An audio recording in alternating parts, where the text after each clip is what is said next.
बिस्मिल्लाहिर्रहमानिर्रहीम। अस्सलाम वालेकुम व्यूअर्स। उम्मीद है कि अल्लाह के फ़ज़ल और करम से आप सब लोग खैरियत से होंगे। यहाँ भी कहीं आप रह रहे हैं, अल्लाह ताला आप सब पे फ़ज़ल और करम करे कि यकीनन हमें इस फ़ज़ल और करम एक बहुत बड़ी फ़जीलत वाले लफ्ज़ हैं और अल्लाह ताला रहम करे, अपनी हिफ्ज़ व पनाह में रखे, शैतान के शर से भी अल्लाह ताला हमें महफूज फरमाए। तो जैसा कि पिछली 2 वीडियो बनाई वो मैंने कुछ ट्रैफिक के कानून और बस कुछ शेयर कर रहा था। बेसिकली तो सीख रहा हूँ आपसे। अगर मुझे नहीं पता तो आप बता सकते हैं कि कहाँ पे मैं गलती कर रहा हूँ। अगर आप समझते हैं कि वो वाकई ठीक है तो फिर मैं ठीक हूँ।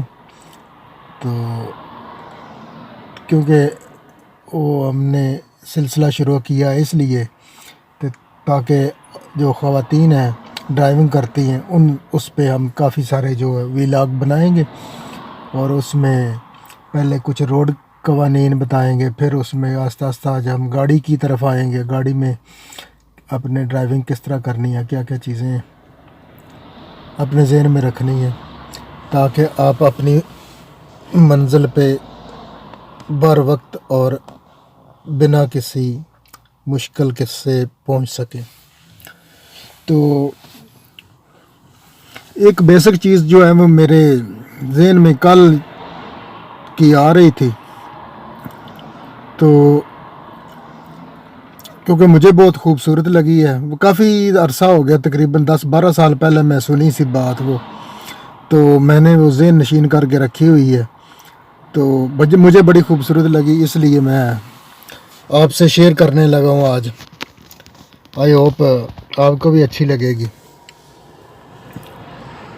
तो बात ये है वो कि एक दिन रात को वैसे ही टेलीविज़न पे हम बैठे हुए, टेलीविज़न लगाया हुआ, और एक नाम लेना कोई ज़रूरी नहीं है, एक जो इमाम साहब थे या के दीन के तालिब इल्म थे या के बहुत आला इंसान थे, वो उन्हों से किसी ने टेलीफोन कॉल की और कहा कि मैं एक मसला पूछना है। हाँ जी पूछिए, सवाल कीजिए।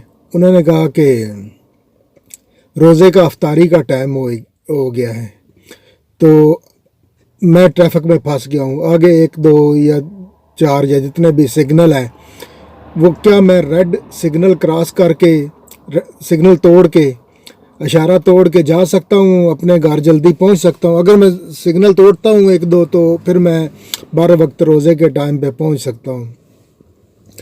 तो आपकी क्या राय है?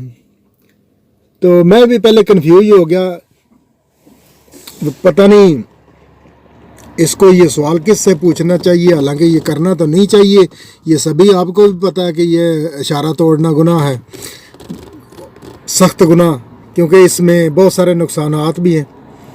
तो ये क्या होगा, फ़ायदा मंद नहीं है, ये नुकसान हो सकता है। तो चलो मैं बात सुनते हैं। तो उन्होंने जो आलिम दीन थे उन्होंने बड़ा खूबसूरत जवाब दिया। उन्होंने कहा कि आप नहीं तोड़ सकते। वो आप भी कहते हैं कि मैंने भी कह दिया कि आप पहली बार बात सुनने फौरी तौर पे कह देंगे ये बिल्कुल गलत है, नहीं तोड़ना चाहिए इशारा। लेकिन अगली उन्होंने 3 बातें जो की वो बहुत खूबसूरत थी। वो ये बातें थी कि उन्होंने कहा कि इस्लाम कहता है कि ऐसा काम मत करो जिसमें आपके पैसा ज़ाया होने का ख़तरा हो। नंबर 2, इस्लाम कहता है कि ऐसा काम मत करो जिसमें आपकी इज़्ज़त जाने का ख़तरा हो। नंबर 3, उसने कहा कि इस्लाम कहता है कि ऐसा काम मत करो जिसमें आपकी जान के जाने का ख़तरा हो। तो इमाम साहब ने कहा कि इसमें तो तीनों ख़तरे मौजूद हैं, तो मैं कैसे कहूँ कि आप रोज़ा अफ्तार टाइम पे आप घर जा रहे हैं तो आप सिग्नल तोड़ के घर पहुंच सकते हैं? बिल्कुल मत कीजिए, क्योंकि इस्लाम कहता है कि वो काम ऐसा मत कीजिए जिसमें आपकी जान का, माल का या इज़्ज़त जाने का ख़तरा हो, वो काम मत कीजिए। تو انہوں نے پھر اگزامپل بھی دی. انہوں نے کہا فار ایگزامپل اگر آپ ریڈ کراس کرتے ہیں, دوسرا جس کا گرین ہے وہ آ جاتا ہے, ایکسیڈنٹ ہو جاتا ہے, تو اس میں آپ کی جان بھی جا سکتی, کیونکہ اس کا تو رائٹ ہے, وہ آ رہا ہے, اسے پتہ ہے کہ گرین ہے. دوسرے نمبر پہ اگر آپ وہ نہیں آتا تو آپ کو وہ کیا نام ہے, شاید ادھر پولیس وارڈن یا کوئی ایسا وہ دیکھ لے, وہ آپ کو روک کے آپ کی انسلٹ کرے, یعنی کہ عزت آپ کی خراب ہو جائے گی, تو بےزتی کرے تو اچھا نہیں ہے نا. تو تیسرا انہوں نے کہا کہ اگر آپ ان دونوں سے بچ گئے ہیں, اگر ادھر CCTV لگا ہے, کیمرہ لگا ہے, آپ کی گاڑی کی رجسٹریشن نمبر آ گئی ہے اس میں, تو آپ کو کورٹ میں بھی بلایا جا سکتا ہے, پھر آپ کا ٹائم کا بھی ضیاع ہوگا اور آپ کا پیسہ بھی ضیاع ہوگا. تو اس طرح یہ بڑی خوبصورت بات انہوں نے کی, تو مجھے بڑی اچھی لگی. تو میں نے سوچا کہ آج کے ویلاگ میں یہ بھی شیئر کرنے ہیں. یہ بیسک چیز یہ ہے کہ ہم نے ڈرائیونگ کرنی ہے, اور ڈرائیونگ کے ساتھ ساتھ ہم نے اللہ تعالیٰ کے احکامات جو اپنے دین کے متعلق ہیں نا, اس میں کریں تو بات ہمیں فائدہ ہی فائدہ ہے. کیونکہ اسلام کہتا ہے کہ کوئی ایسا کام مت کرو جس میں آپ کو خطرہ ہو جان مال دولت یہ وہ کا. تو اس میں اگر میں اوور سپیڈ چلاتا ہوں تو مجھے پتہ ہے کہ مجھے جان جا سکتی ہے. تو بڑا خوبصورت یہ انہوں نے جواب دیا. الحمدللہ میں تو بڑا سیٹسفائی ہوں اس سے. تو ویلاگ جو ہے وہ کافی لمبا ہو رہا ہے آج, تو میرا دل کرتا ہے کہ جلدی جلدی ختم ہو جائے, تاکہ آپ کو بہت زیادہ دیر رکنا نہ پڑے میرے ویلاگ کے لیے, آپ بور نہ ہوں. تو چلو انشاءاللہ آج کی بات یہیں تھی. کل اب پھر ہم نئے ٹاپک کے ساتھ کچھ نئی ڈرائیونگ کا لے کے تو آپ کے ساتھ حاضر ہوں گے. اپنا اور اپنے آس پاس کے لوگوں کا خیال رکھیے. زندگی بہت خوبصورت چیز ہے, اسے انجوائے کیجئے. اوکے جی, اللہ حافظ, رب رکھا.